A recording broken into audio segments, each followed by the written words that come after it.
Hello friends, आज हम बात करने वाले हैं get to the point by Joel Schwartzberg book के बारे में। ऋतिक उस दिन ऑफिस में बहुत परेशान था।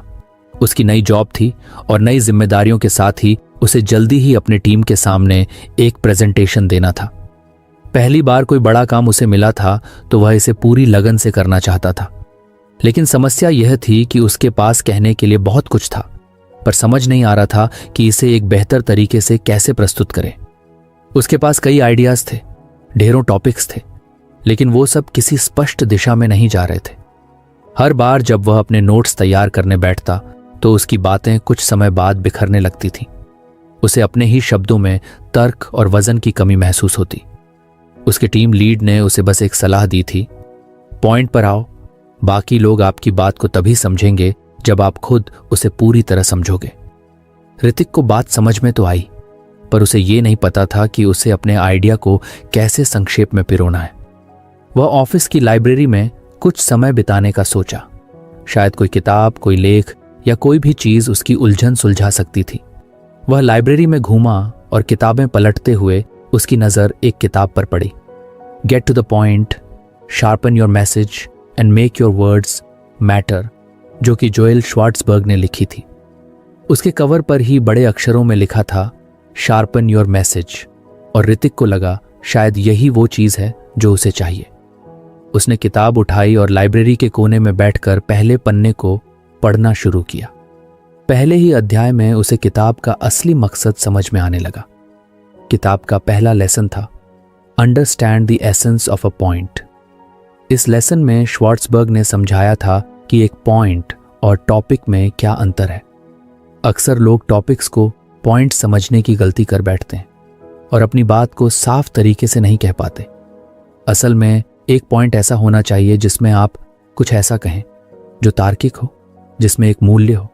ऋतिक ने पढ़ा, एक सच्चा बिंदु एक मूल्य का प्रस्ताव है, कुछ ऐसा जो आप तर्क संगत हो, जिसे आप चित्रित कर सकते हैं और जिसे आप सिद्ध कर सकते हैं।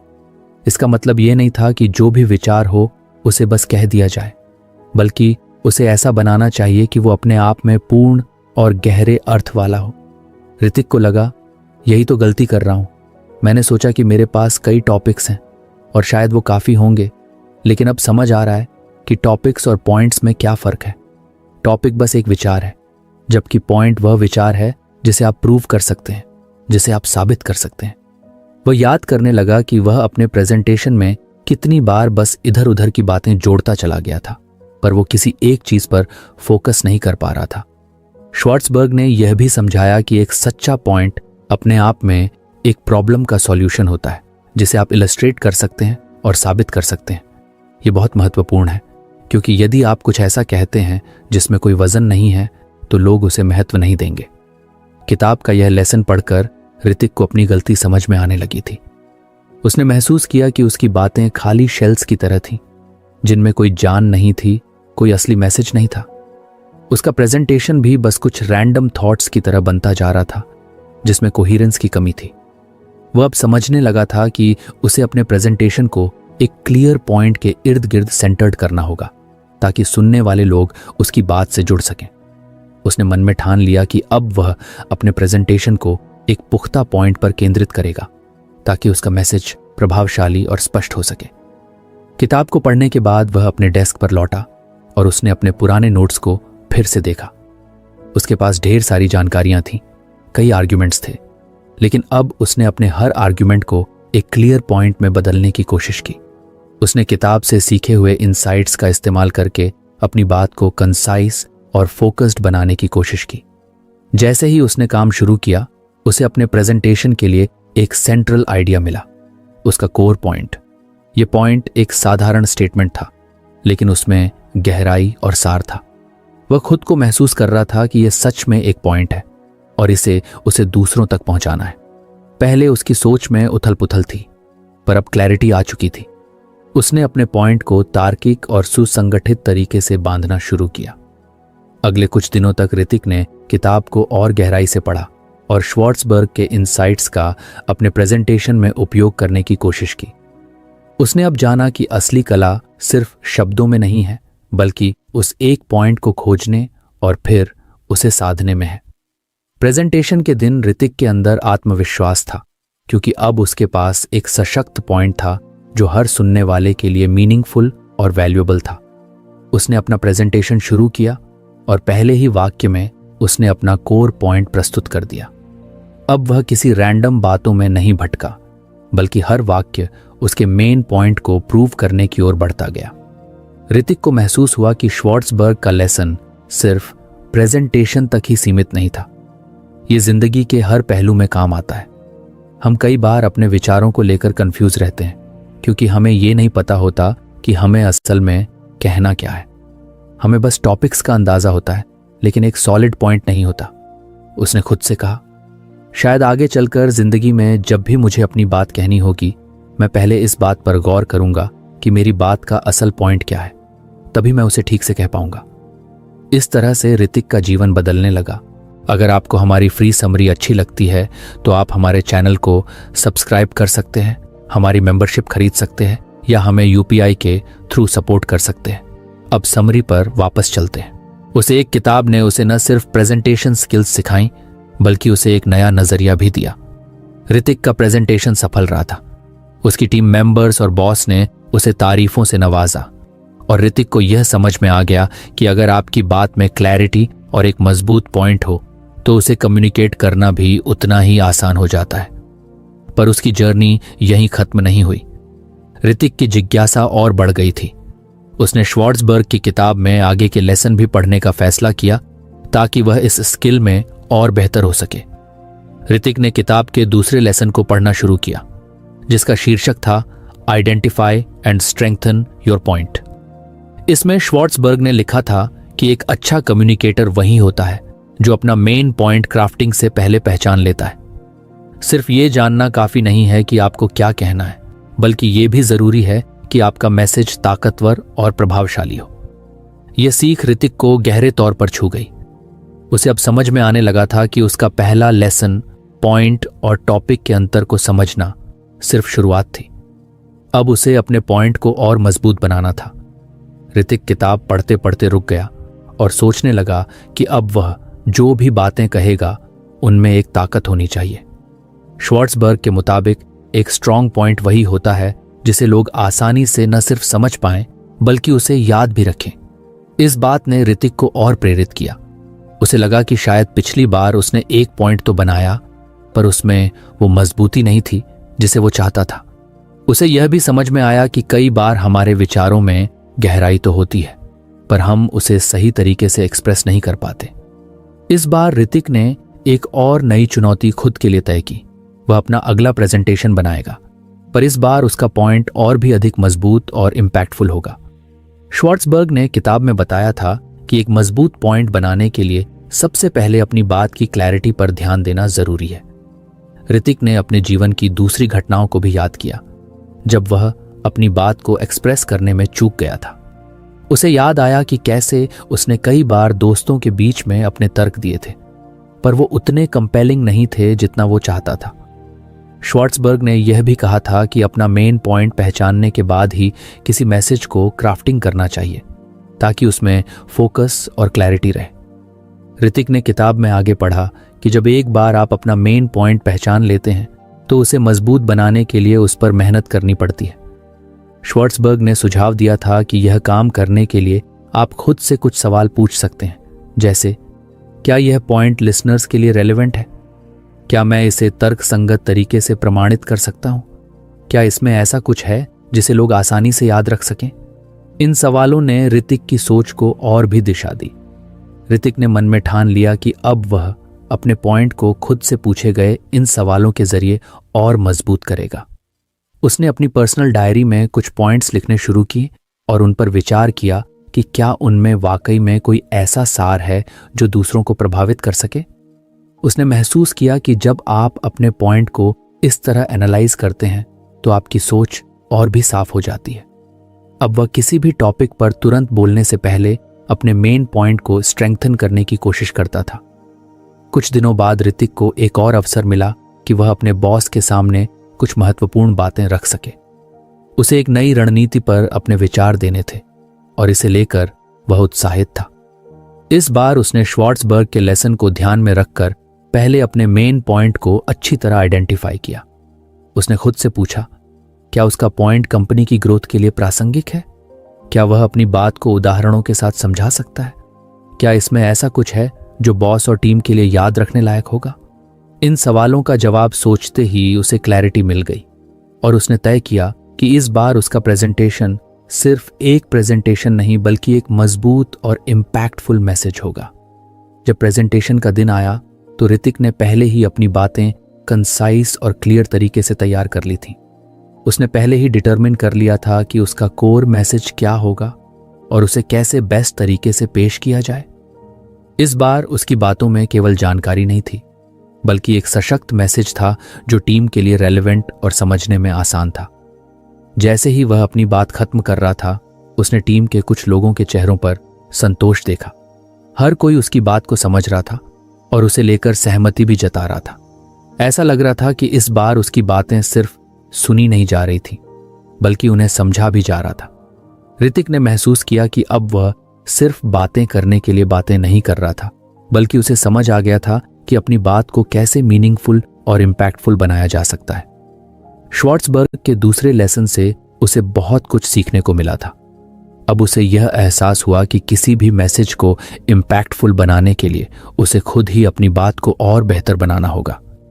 ऋतिक के जीवन में यह किताब अब सिर्फ एक साधारण किताब नहीं रही थी। अब वह हर एक बातचीत, हर एक प्रेजेंटेशन और यहां तक कि दोस्तों और परिवार के साथ अपनी पर्सनल बातचीत में भी इस कला को इस्तेमाल करने लगा था। उसे समझ में आ गया था कि श्वार्ट्जबर्ग की ये बातें सिर्फ प्रोफेशनल लाइफ में नहीं बल्कि पर्सनल लाइफ में भी काम आती हैं। ऋतिक श्वार्ट्जबर्ग की किताब के अगले लेसन पर पहुंच गया था। अब तक उसने सीखा था कि कैसे एक मजबूत पॉइंट को पहचानना और उसे प्रभावशाली बनाना होता है। लेकिन इस बार जो लेसन था वह कुछ और चैलेंजिंग था। लेसन का नाम था स्टिक टू योर पॉइंट और यह उसे याद दिला रहा था कि एक बार जब आप अपना मेन पॉइंट समझ लें तो जरूरी है कि आप उसी पर केंद्रित रहें। श्वार्ट्जबर्ग ने बताया था कि कई बार लोग अपनी बात कहने के दौरान अनजाने में ही ऐसे टॉपिक्स में भटक जाते हैं जिनका मुख्य पॉइंट से कोई संबंध नहीं होता। इससे न सिर्फ आपकी बात कमजोर हो जाती है बल्कि सुनने वाले भी असली बात से दूर हो जाते हैं। ऋतिक ने महसूस किया कि यह लेसन भी उसके लिए बेहद उपयोगी साबित हो सकता है। पिछली बार उसने अपने पॉइंट को आइडेंटिफाई और स्ट्रेंथन करने की कोशिश की थी, लेकिन अब तक वह यह नहीं समझ पाया था कि अपनी बात को कहने के दौरान उसे कैसे सेंटर्ड रखा जाए। उसे अक्सर ऐसा होता था कि वह बातचीत करते समय या प्रेजेंटेशन में अचानक किसी अन्य रिलेटेड टॉपिक पर बहक जाता था। इसके कारण उसके लिसनर का ध्यान भटक जाता और उसका मेन पॉइंट कमजोर पड़ जाता था। श्वार्ट्जबर्ग के इस लेसन में वह एक साफ सलाह दी गई थी कि अपना पॉइंट खोजने और मजबूत बनाने के बाद जरूरी है कि हम उससे जुड़े रहें। ऋतिक को यह सोचने में समय नहीं लगा कि यह उसके लिए कितना महत्वपूर्ण है। वह जानता था कि चाहे कितनी भी जानकारी हो, अगर वह भटकने लगेगा तो उसका असर कमजोर हो जाएगा। उसे एहसास हुआ कि अगर वह एक क्लियर और फोकस्ड मैसेज देगा तभी उसका पॉइंट ऑडियंस को पूरी तरह समझ आएगा और याद भी रहेगा। ऋतिक ने कुछ एग्जाम्पल्स को याद किया जब वह दोस्तों के साथ किसी विषय पर चर्चा कर रहा था और अचानक से किसी और बात पर जाने लगा था। ऐसे में उसके दोस्तों को उसके मेन पॉइंट समझने में दिक्कत होती थी। श्वार्ट्जबर्ग का यह लेसन उसे बता रहा था कि अपनी बातचीत को कंसाइज और फोकस्ड रखना कितना महत्वपूर्ण है। उसने मन ही मन यह तय किया कि अब जब भी वह कोई बात कहेगा तो सिर्फ उसी पॉइंट पर केंद्रित रहेगा जिसे वह कन्वे करना चाहता है।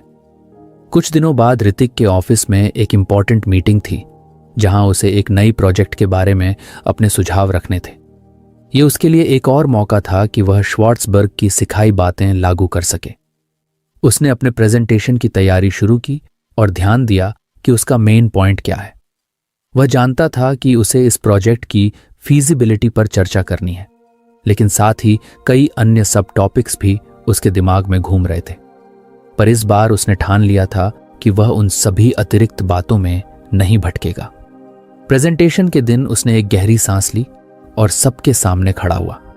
उसने सबसे पहले अपना मेन पॉइंट स्पष्ट किया और धीरे धीरे उसे सबके सामने प्रेजेंट करने लगा। जब भी उसका मन किसी अन्य टॉपिक की ओर जाने लगता वह खुद को याद दिलाता कि उसे अपने मेन पॉइंट पर रहना है। उसने सिर्फ वही बातें कहीं जो उसके मेन मैसेज को सपोर्ट कर रही थीं और बाकी इरेलेवेंट चीज़ों को अवॉइड किया। ऋतिक ने देखा कि इस बार उसका प्रेजेंटेशन पहले से भी ज़्यादा इम्पैक्टफुल था। उसके बॉस और टीम ने उसे पूरा सुना और उसकी बात को समझा। किसी ने भी उससे अनरिलेटेड सवाल नहीं पूछे क्योंकि उसने अपनी बात को बहुत क्लैरिटी के साथ प्रस्तुत किया था। उसे महसूस हुआ कि स्टिक टू योर पॉइंट का ये लेसन सच में कितना काम का था। इस एक प्रिंसिपल ने उसकी कम्युनिकेशन स्किल्स को कई गुना बेहतर बना दिया था। मीटिंग के बाद ऋतिक का आत्मविश्वास और भी बढ़ गया। उसने खुद से वादा किया कि अब हर बातचीत में वह इस बात का ध्यान रखेगा कि वह अपने मेन पॉइंट पर सेंटर्ड रहे। अब वह श्वार्ट्सबर्ग की इस सीख को अपने जीवन के हर पहलू में लागू करने का प्रयास करने लगा। जब भी उसे अपने दोस्तों के साथ किसी गहरी बातचीत में उतरना होता, वह सबसे पहले अपने मन में यह तय कर लेता कि उसे कहना क्या है और बस उसी पर टिका रहता। ऋतिक की कम्युनिकेशन स्किल्स धीरे धीरे और भी बेहतर हो रही थी। अब लोग उसकी बातें न सिर्फ ध्यान से सुनते थे बल्कि उसकी बातों को अधिक गंभीरता से लेते थे। उसने पाया कि जब वह एक स्पष्ट और केंद्रित संदेश देता है तो लोग उसकी बातों से जुड़ जाते हैं और वह अपने विचारों को अच्छी तरह से कन्वे कर पाता है। श्वार्ट्सबर्ग का यह तीसरा लेसन भी ऋतिक के लिए एक गेम चेंजर साबित हुआ। उसने सीखा कि कम्युनिकेशन में क्लैरिटी और रेलिवेंस बनाए रखने के लिए जरूरी है कि हम अपने मेन पॉइंट को आइडेंटिफाई और स्ट्रेंथन करने के बाद उससे जुड़े रहें। ऋतिक अब श्वार्ट्सबर्ग की किताब के अगले लेसन तक पहुंच चुका था।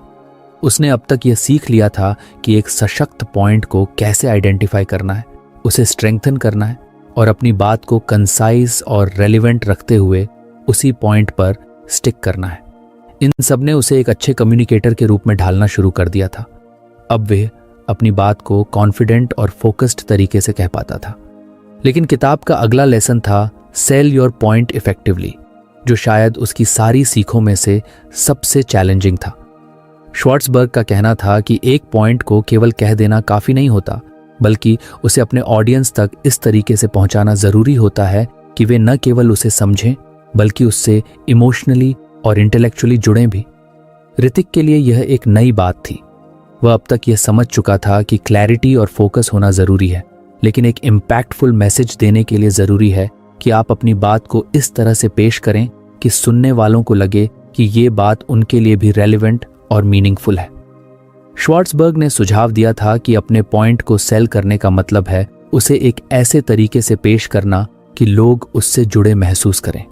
इसके लिए स्टोरी टेलिंग, एविडेंस और परसुएसिव टेक्निक्स का इस्तेमाल किया जा सकता है ताकि लोग उससे इमोशनल और लॉजिकल दोनों स्तरों पर कनेक्ट कर सकें। ऋतिक को यह समझ में आ गया था कि अब उसे अपनी बात को एक ठोस आर्ग्यूमेंट के रूप में पेश करना होगा और उसे इस तरह से कम्युनिकेट करना होगा कि लोगों को लगे कि यह सिर्फ एक विचार नहीं है बल्कि एक वैल्यूएबल प्रोपोजिशन है। ऋतिक ने इस पर काफी सोच विचार किया और उसे याद आया कि उसने कई बार अपने बॉस को प्रभावशाली तरीके से अपनी बात को समझाते देखा था। बॉस अपनी बात को सिंपल तरीके से नहीं बल्कि कई बार स्टोरीज के साथ समझाते थे, जिससे लोग उनकी बातों से जल्दी कनेक्ट कर लेते थे। ऋतिक को लगा कि शायद यही श्वार्ट्सबर्ग के इस लेसन का सार था कि हमें अपनी बात को केवल तर्कसंगत तरीके से नहीं बल्कि ऐसे तरीके से पेश करना चाहिए कि वह लोगों की भावनाओं को भी छू सके। ऋतिक को जल्दी ही अपनी इस सीख को लागू करने का एक और मौका मिला। ऑफिस में एक नई पॉलिसी को लेकर मीटिंग होनी थी और ऋतिक को इसमें अपनी टीम के हित में सुझाव देने थे। इस बार उसने तय किया कि वह सिर्फ फैक्ट्स और फिगर्स का ही सहारा नहीं लेगा, बल्कि अपने पॉइंट को ज्यादा एंगेजिंग और इम्पैक्टफुल बनाने के लिए एक छोटी कहानी का इस्तेमाल करेगा।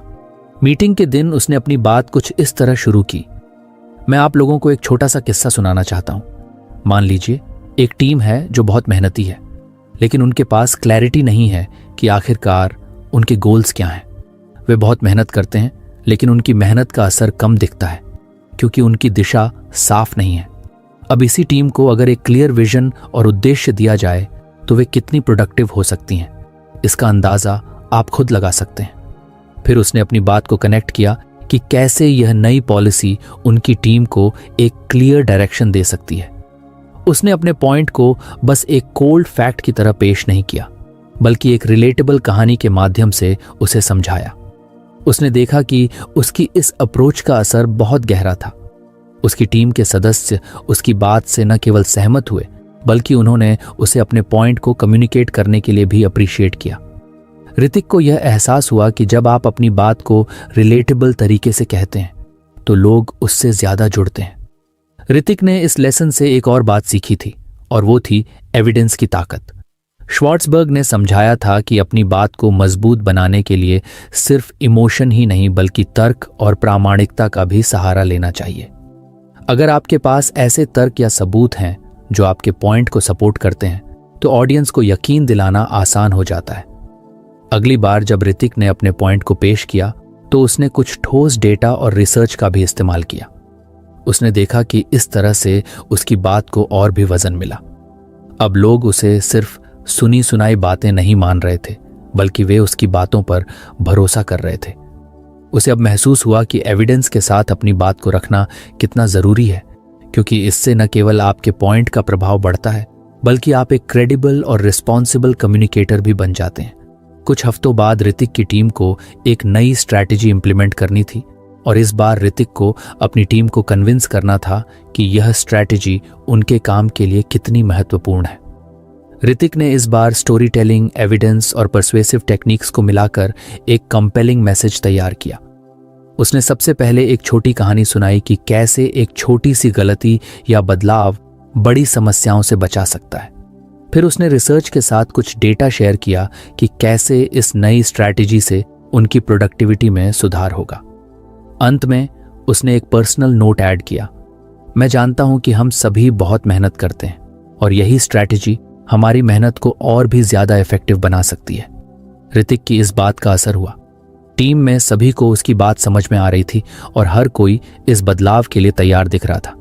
इस बार ऋतिक ने देखा कि उसकी अप्रोच से उसकी टीम के लोग न सिर्फ उससे सहमत हुए, बल्कि उन्होंने खुद भी इस स्ट्रैटेजी को इंप्लीमेंट करने की तैयारी कर ली थी। ये उसके लिए एक बहुत बड़ा वैलिडेशन था कि उसने श्वार्ट्जबर्ग के इस लेसन को सही ढंग से सीखा और अप्लाई किया है। अब ऋतिक के लिए हर कम्युनिकेशन सिर्फ इंफॉर्मेशन देने का माध्यम नहीं था, बल्कि वह अपने थॉट्स और आइडियाज को एक कंपेलिंग तरीके से पेश कर रहा था। उसे अब यह समझ में आ गया था कि सिर्फ कहना ही नहीं, बल्कि अपने पॉइंट को बेचना भी एक कला है। उसने महसूस किया कि जब आप अपनी बात को परसुएसिव तरीके से रखते हैं, तो लोग न केवल आपकी बात सुनते हैं, बल्कि उस पर विश्वास भी करते हैं और उसे अमल में लाने के लिए भी प्रेरित होते हैं। श्वार्ट्जबर्ग का यह लेसन ऋतिक के लिए एक टर्निंग पॉइंट साबित हुआ। उसने सीखा कि अपनी बात को इम्पैक्टफुल और मेमोरेबल बनाने के लिए उसे इस तरह से पेश करना चाहिए कि लोग उससे जुड़ सकें और उसे वैल्यू कर सकें। ऋतिक ने श्वार्ट्जबर्ग की किताब के अगले और अंतिम लेसन तक पहुंचते हुए देखा कि अब उसकी कम्युनिकेशन स्किल्स में एक अलग ही स्तर की परिपक्वता आ गई थी। अब तक उसने सीखा था कि किस तरह एक मजबूत पॉइंट को आइडेंटिफाई करना, उसे स्ट्रेंथन करना, उस पर स्टिक करना और उसे इफेक्टिवली बेचना है।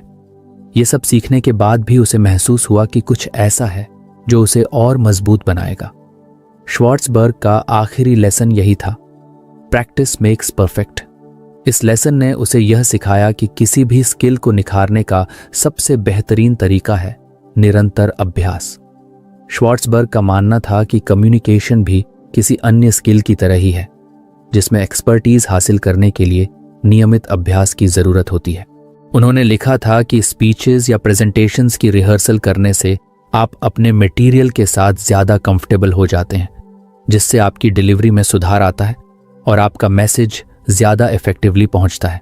साथ ही यह भी जरूरी है कि हर बार प्रैक्टिस के बाद आप खुद को एनालाइज करें और यह देखें कि आपको किन क्षेत्रों में सुधार की जरूरत है। ऋतिक के लिए यह लेसन काफी आई ओपनिंग था। उसने सोचा कि कितनी बार उसने बिना प्रिपरेशन के प्रेजेंटेशंस दिए हैं और उसका असर वैसा नहीं पड़ा जैसा वह चाहता था। वह जानता था कि प्रैक्टिस करने से न केवल उसका कॉन्फिडेंस बढ़ेगा, बल्कि वह अपनी बात को ज्यादा इफेक्टिवली रख पाएगा। उसने यह तय किया कि वह अपनी नेक्स्ट प्रेजेंटेशन की हर पहलू पर प्रैक्टिस करेगा और खुद को बेहतर बनाने के लिए फीडबैक भी लेगा। कुछ दिन बाद उसे एक बड़ी प्रेजेंटेशन देने का मौका मिला। इस बार उसने अपनी पुरानी आदत को छोड़ते हुए अच्छे से तैयारी करने का फैसला किया। उसने प्रेजेंटेशन की रिहर्सल करनी शुरू की और हर पॉइंट को प्रैक्टिस किया ताकि डिलीवरी स्मूथ और इम्पैक्टफुल हो। हर बार रिहर्सल के दौरान वह अपने शब्दों, जेस्चर्स और टोन पर ध्यान देता। अगर कोई पॉइंट अनक्लियर लगता तो उसे सुधारने की कोशिश करता। ऋतिक ने यह भी समझा कि केवल प्रैक्टिस करना ही काफी नहीं है, फीडबैक लेना भी जरूरी है। उसने अपने एक करीबी दोस्त को बुलाया और उसे प्रेजेंटेशन सुनाने लगा। दोस्त ने कुछ कंस्ट्रक्टिव फीडबैक दिया और बताया कि कहां कहां वह और सुधार कर सकता है। ऋतिक ने उन फीडबैक पॉइंट्स को इनकॉर्पोरेट किया और अपनी प्रेजेंटेशन को और पॉलिश्ड बनाया। इस बार रिहर्सल ने उसे यह कॉन्फिडेंस दिया कि वह अपने ऑडियंस के सामने कॉन्फिडेंटली खड़ा हो सकेगा। अगले दिन जब उसने अपने कॉलीग्स और बॉस के सामने प्रेजेंटेशन दी तो उसका आत्मविश्वास पहले से कहीं ज्यादा था। उसने अपनी बात को स्पष्ट, संक्षिप्त और सुनिश्चित रूप से पेश किया।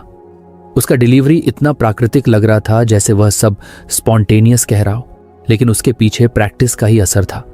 उसकी प्रेजेंटेशन खत्म होते ही पूरी टीम ने तालियों की गड़गड़ाहट से उसकी सराहना की। ऋतिक को उस समय एहसास हुआ कि प्रैक्टिस ने न सिर्फ उसकी कम्युनिकेशन स्किल्स को निखारा था, बल्कि उसे अपने मैसेज को और पावरफुल बनाने में भी मदद की थी। ऋतिक ने अब यह तय कर लिया कि चाहे छोटी सी बातचीत हो या बड़ा प्रेजेंटेशन, वह हमेशा रिहर्सल करेगा। उसने देखा कि प्रैक्टिस के दौरान उसे अपने वीकनेसेस का अंदाजा हुआ और फीडबैक से उसे सही डायरेक्शन में सुधार करने का मौका मिला। श्वार्ट्सबर्ग का यह लेसन उसके लिए बहुत वैल्यूएबल साबित हुआ था, क्योंकि अब उसे पता चल गया था कि एक बेहतरीन कम्युनिकेटर बनने का सबसे अच्छा तरीका है अपने स्किल्स पर लगातार काम करना। इसके बाद ऋतिक ने अपने पर्सनल लाइफ में भी इस टेक्निक को अप्लाई करना शुरू कर दिया। उसने महसूस किया कि कई बार पर्सनल कॉन्वर्सेशंस में भी प्रैक्टिस और प्रिपरेशन की जरूरत होती है, खासकर जब उसे अपने परिवार के साथ कुछ महत्वपूर्ण बातें साझा करनी होती। उसने अपने विचारों को सोच समझकर प्रैक्टिस करना शुरू किया ताकि वह अपने रिश्तों में भी क्लैरिटी और इम्पैक्ट ला सके। ऋतिक ने अपनी सफलता को श्वार्ट्सबर्ग के इन 5 लेसन्स का परिणाम माना, लेकिन सबसे महत्वपूर्ण लेसन जिसने उसे हर स्किल को पॉलिश करने का अल्टीमेट तरीका सिखाया, वही प्रैक्टिस मेक्स परफेक्ट था। इसने न केवल उसकी कम्युनिकेशन स्किल्स को बढ़ाया, बल्कि उसे यह भी सिखाया कि कोई भी स्किल समय और मेहनत से निखरती है। ऋतिक ने श्वार्ट्सबर्ग की किताब के सभी लेसन से बहुत कुछ सीखा था। उसने अपने कम्युनिकेशन स्किल्स को एक नई ऊंचाई पर पहुंचते हुए महसूस किया था। अब वह न केवल अपने पॉइंट्स को इफेक्टिवली आइडेंटिफाई और स्ट्रेंथन कर सकता था, बल्कि वह अपनी बात को इम्पैक्टफुल और एंगेजिंग तरीके से भी प्रस्तुत कर सकता था। प्रैक्टिस मेक्स परफेक्ट के लेसन ने उसे यह सिखाया था कि किसी भी स्किल को रिफाइन करने के लिए नियमित अभ्यास जरूरी है। किताब खत्म करने के बाद ऋतिक ने अपने जीवन के हर पहलू में इन सीखों को इम्प्लीमेंट करना शुरू कर दिया। ऑफिस में प्रेजेंटेशंस देना अब उसके लिए किसी चुनौती से कम नहीं था, बल्कि वह हर प्रेजेंटेशन को एक अपॉर्चुनिटी मानकर अपने आप को बेहतर बनाने की कोशिश करता। उसने अपने सहकर्मियों के सामने अपनी बातों को क्लियर और कंसाइज तरीके से पेश करना शुरू कर दिया। जहां पहले उसे अपनी बात कहने में घबराहट महसूस होती थी, अब वह आत्मविश्वास से भरा हुआ लगता था। उसे यकीन हो गया था कि उसके पास अब वह टूल किट है जिससे वह किसी भी कम्युनिकेशन चैलेंज को हैंडल कर सकता है। ऋतिक का यह ट्रांसफॉर्मेशन सिर्फ उसके प्रोफेशनल जीवन तक ही सीमित नहीं रहा। उसने पाया कि घर पर भी वह अपनी बातों को बेहतर तरीके से एक्सप्रेस करने लगा है। अब वह अपने परिवार के साथ अधिक मीनिंगफुल कॉन्वर्सेशंस कर पाता था। पहले जहां छोटी छोटी बातों पर मिसअंडरस्टैंडिंग्स हो जाया करती थी, अब उसकी क्लैरिटी और फोकस से सभी लोग उसकी बात को ध्यान से सुनते और समझते थे। उसने महसूस किया कि इफेक्टिव कम्युनिकेशन से उसके रिश्तों में भी एक नया निखार आया है। उसकी यह ट्रांसफॉर्मेशन उसके परिवार वालों ने भी नोटिस की। उसके माता पिता और पत्नी ने देखा कि ऋतिक अब एक थॉटफुल लिसनर और क्लियर कम्युनिकेटर बन चुका है। इसके अलावा ऋतिक ने खुद पर भी काम करना शुरू किया। उसने खुद को एनालाइज करना सीखा और खुद को हर दिन एक बेहतर कम्युनिकेटर बनाने की कोशिश की। वह हर प्रेजेंटेशन और इंटरैक्शन के बाद खुद से यह पूछता कि उसने क्या अच्छा किया और कहाँ सुधार की गुंजाइश थी। इस अप्रोच ने उसे लगातार ग्रो करने में मदद की। वह अपने मिस्टेक्स से सीखने लगा और अपने कम्युनिकेशन स्टाइल को रिफाइन करने लगा। कुछ महीनों बाद ऋतिक के ऑफिस में एक बड़ा इवेंट आया। उन्हें एक प्रेस्टीजियस कॉन्फ्रेंस में कंपनी का प्रतिनिधित्व करने का मौका मिला। यह कॉन्फ्रेंस इंडस्ट्री के कई बड़े बड़े लोगों के सामने थी और यहां कंपनी की इमेज और रेपुटेशन को रिप्रेजेंट करना बहुत महत्वपूर्ण था। पहले के ऋतिक के लिए यह एक भारी प्रेशर होता, लेकिन अब वह कॉन्फिडेंट था। उसने कॉन्फ्रेंस के लिए अपनी प्रेजेंटेशन की बार बार प्रैक्टिस की और फीडबैक के आधार पर उसे रिफाइन किया। उसने कहानी कहने के तरीके से शुरुआत की, डेटा और एविडेंस को केयरफुली प्रेजेंट किया और अपने मेन पॉइंट को लगातार ऑडियंस के ध्यान में रखा। जब उसका वक्तव्य खत्म हुआ तो ऑडियंस ने तालियों की गड़गड़ाहट के साथ उसकी तारीफ की। उसके बॉस ने उसे एक तरफ बुलाकर कहा, ऋतिक, तुम्हारे प्रेजेंटेशन से हम सभी को गर्व हुआ है। तुम्हारे कम्युनिकेशन में क्लैरिटी, डेप्थ और सिंसेरिटी है जो बहुत रेयर होती है। ऋतिक के लिए यह एक प्राउड मोमेंट था। उसने श्वार्ट्जबर्ग की किताब की मदद से खुद को इस मुकाम तक पहुंचाया था।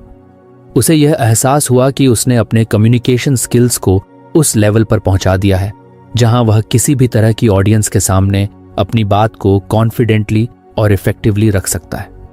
इस सफलता के बाद ऋतिक को कंपनी में एक प्रमोशन मिला। अब वह अपनी टीम को लीड कर रहा था और खुद एक मेंटोर की भूमिका में आ गया था। उसने अपनी टीम को श्वार्ट्जबर्ग के लेसन्स के बारे में बताना शुरू किया ताकि वे भी इफेक्टिव कम्युनिकेशन के इस इंपॉर्टेंट स्किल को डेवलप कर सकें। धीरे धीरे वह अपनी टीम को भी वही चीजें सिखाने लगा जो उसने किताब से सीखी थी। पॉइंट को इफेक्टिवली आइडेंटिफाई करना, उसे स्ट्रेंथन करना, उससे जुड़े रहना और उसे इफेक्टिवली बेचना। ऋतिक की टीम ने भी उसके गाइडेंस में तेजी से प्रोग्रेस किया। अब उसकी टीम के सभी सदस्य अपनी बात को कॉन्फिडेंटली और इफेक्टिवली कम्युनिकेट कर सकते थे। वे अपनी बात कहने में हस्तक्षेप नहीं करते थे और अपनी बातों को प्रभावशाली तरीके से रखने में सक्षम हो गए थे। ऋतिक का यह सफर न केवल उसके लिए बल्कि उसकी टीम के लिए भी ट्रांसफॉर्मेटिव साबित हुआ। उन्होंने उसे अपना इंस्पिरेशन मानना शुरू कर दिया और उससे फीडबैक लेने लगे। अंततः ऋतिक को यह समझ में आ गया कि कम्युनिकेशन एक स्किल है जिसे लाइफ टाइम तक रिफाइन किया जा सकता है। उसने महसूस किया कि श्वार्ट्जबर्ग की किताब का हर लेसन उसके जीवन में अनमोल था। किताब खत्म हो चुकी थी, लेकिन ऋतिक का सफर अभी बाकी था। उसने तय किया कि वे हमेशा खुद को बेहतर कम्युनिकेटर बनाने की कोशिश करता रहेगा और इसी अप्रोच के साथ उसने अपने करियर में और आगे बढ़ने की ठानी। ऋतिक ने सीखा था कि कम्युनिकेशन कोई एक बार की स्किल नहीं है जिसे सीखकर छोड़ा जा सके। ये एक ऑनगोइंग जर्नी है। उसने महसूस किया कि कम्युनिकेशन को रिफाइन करने की कोई लिमिट नहीं होती और यही सोच उसे हर दिन एक बेहतर व्यक्ति और बेहतर कम्युनिकेटर बना रही थी। और इस तरह ऋतिक का श्वार्ट्जबर्ग की किताब के साथ यह सफर एक ब्यूटीफुल ट्रांसफॉर्मेशन की तरह था, जिसमें उसने अपने कम्युनिकेशन स्किल्स को लगातार इंप्रूव किया। इस यात्रा ने उसे सिखाया कि एक इफेक्टिव कम्युनिकेटर बनने के लिए क्लैरिटी, फोकस, इम्पैक्ट और प्रैक्टिस की जरूरत होती है और उसने यह सब अपने जीवन में अपनाया। किताब खत्म होने के बाद भी इन सीखों ने उसके जीवन को बदल दिया और उसे एक सफल प्रोफेशनल और संतुलित व्यक्ति बना दिया। तो फ्रेंड्स, ये थी हमारी आज की बुक समरी। आपको कैसी लगी कमेंट करके जरूर बताएं और धन्यवाद आपका समरी एंड तक सुनने के लिए।